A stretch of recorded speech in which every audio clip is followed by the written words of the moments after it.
መርዞ የት ነህ? ከሰው ጋር። ከምን አይነት ሰው ጋር ነህ?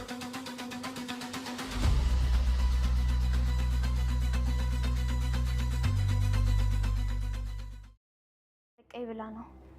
እና አንቺ ውስጥ ሆነሽ ነው እንዴ? ይሄ መላጣው ባልሽ ከማን ጋር ነው የሚያወራው? ከመርዞ ጋር ይሆናል። የት እንደሄደ አልነገረኝም። እዚህ ገብቶ ይሆናል። እሱን እናየዋለን። እቴቴ ምንድን ነው ያለችሽ? አልሞላው ግን ቢሆንም አፋጣኝ ምላሽ መስጠት ነበረባቸው። ስለዚህ አክሊሉን ፖሊሶች ሊይዙት ይችላሉ ማለት ነው። አዎ ፖሊሶቹ ወይ እሱን ወይ ደግሞ ግብረ አበሮቹ መያዛቸው አይቀርም። በቃ ጥሩ ለሉ አልደውለትና እንወጣለን። እሺ አሁን ማኮ ገባ። በቃ አየነው አሁን ገባ። ስለዚህ እንውጣ። እሺ መድብል በቃ እንውጣ። እኔ ልብስ ልደረብና እከተልሃለሁ። እሺ ቀስ በል ቶሎ ናሽ።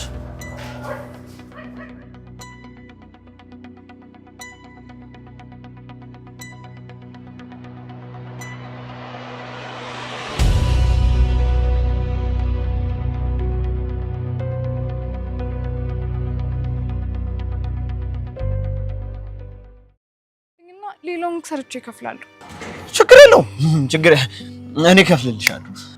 አንተ ትከፍልልኛለህ? ችግር የለውም። ኧረ እኔ ገንዘቡን እከፍላለሁ። አንቺ ደግሞ በምን አይነት መንገድ እንደምከፍልኝ እናወራለን። ማለት ልትደፍረኝ ነው? አንቺ በስመ አብ ወወልድ ወመንፈስ ቅዱስ ያምሻል እንዴ? እንደውም ታውኩት እንዴ? እሺ በቃ እባክህን ቤት በዚህ ጋር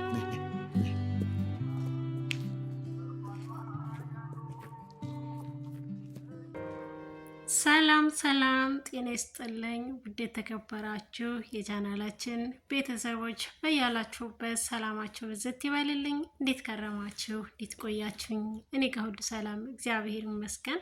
የሰገን ድራማ ተከታታዮች በሙሉ በያላችሁበት ሰላም እግዚአብሔር ይብዛላችሁ።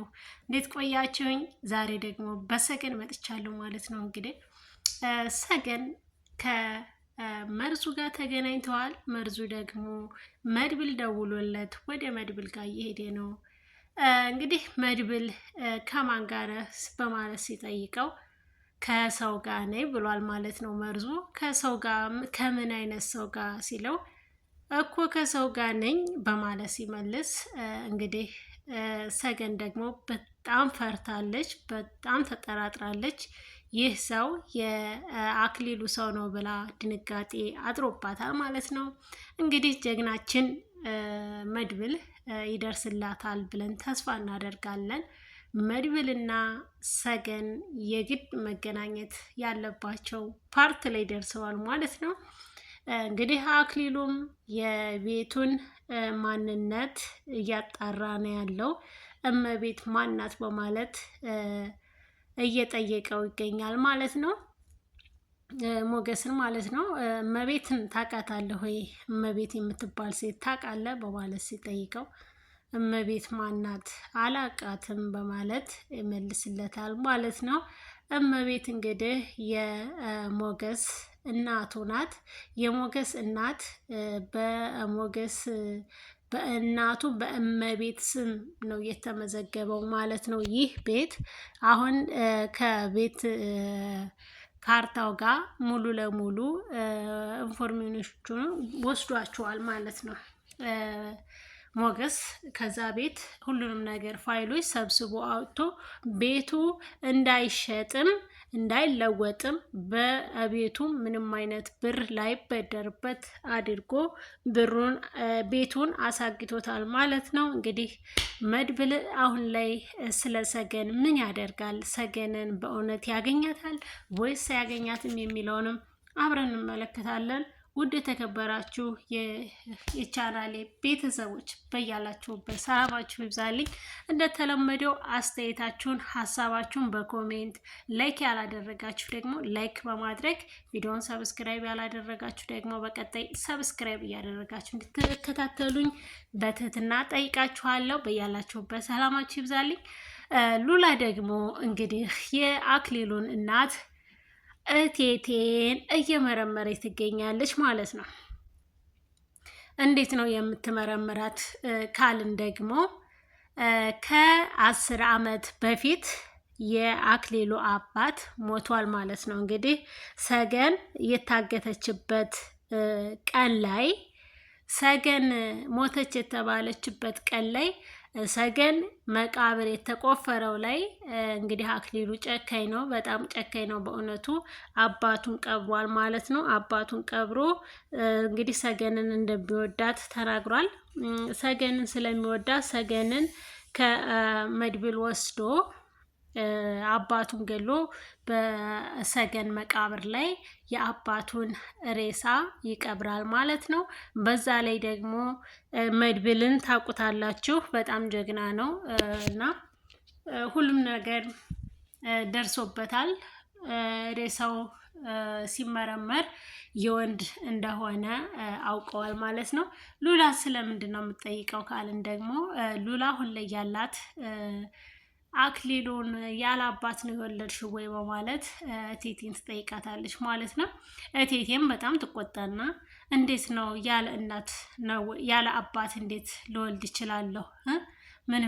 ምንም ቢሆን እኮ አግብቻለሁ፣ ባላለኝ ወታደር ነው ወይ ይመጣል ብዬ እየጠበቅኩት ነው እንጂ ከ10 ዓመት በላይ ሆኖታል፣ ከ7 እና እስከ 10 ባለው ውስጥ ሆኖታል ከጠፋ በማለት ሀሳቧን ትናገራለች። እንዴ ቆይ እሱንም የማይወደው ሰው ይወደው ነበር እንዴ ስትላት ደግሞ በጣም ነው የሚወዱት፣ ከልጁ ከአክሊሉ ውጭ ሁሉም ሰው ይወደዋል፣ አክሊሉ ግን አይወደውም። አክሊሉ የሚወደው እኔን ብቻ ነው፣ እኔን ብቻ ነው የሚወደው፣ ከኔ ውጭ ማንንም አይወድም፣ አባቱን አይወደውም ነበረ በማለት ትናገራለች ማለት ነው። እንግዲህ ሉላ አሁን ላይ አንዳንድ ነገሮችን እያጣራች ከመልስ የምሰጣቸው ለመድብልና ለሞገስ ማለት ነው። ቤቱ ሊሸጥ ነው አሉ፣ እውነት ሊሸጡት ነው ወይ አትሽጡት በማለት ደግሞ ስለ ቤቱም ግማሽ ታወራለች ማለት ነው።